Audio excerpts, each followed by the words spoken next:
former une nation. Ils sont le gardien silencieux d'un patrimoine inestimable.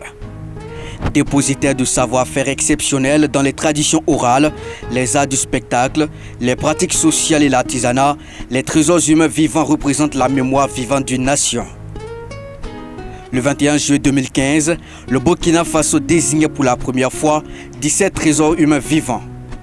Des figures à la fois source de savoir pour les jeunes générations et l'allégorie de fierté nationale.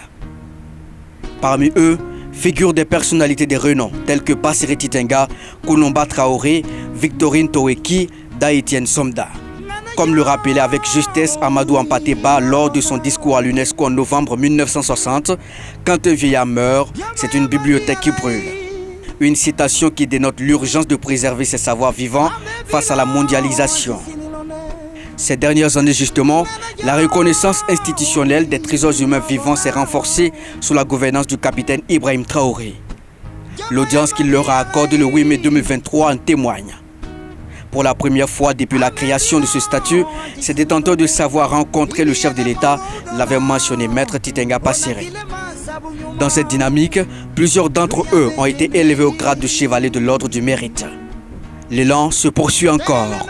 À l'occasion du lancement officiel de la 4e édition du mois du patrimoine burkinabé le 17 avril 2026, le Premier ministre, sur instruction du président du Faso, a procédé à l'installation de 21 nouveaux trésors humains vivants issus des différentes régions du pays. Parmi les nouveaux détenteurs du patrimoine, Père Mwende Kiantiga Gérard, plus connu sous le nom de KPG, figure du conte africain contemporain. À ses côtés, d'autres profils des savoir-faire.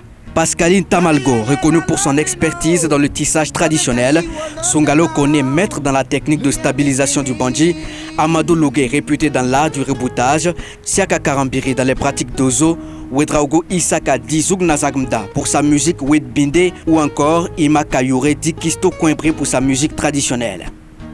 La mission de ces trésors humains vivants dépasse donc la simple conservation. Ils ont la responsabilité de transmettre activement leurs connaissances afin d'assurer la pérennité des savoirs endogènes menacés de disparition.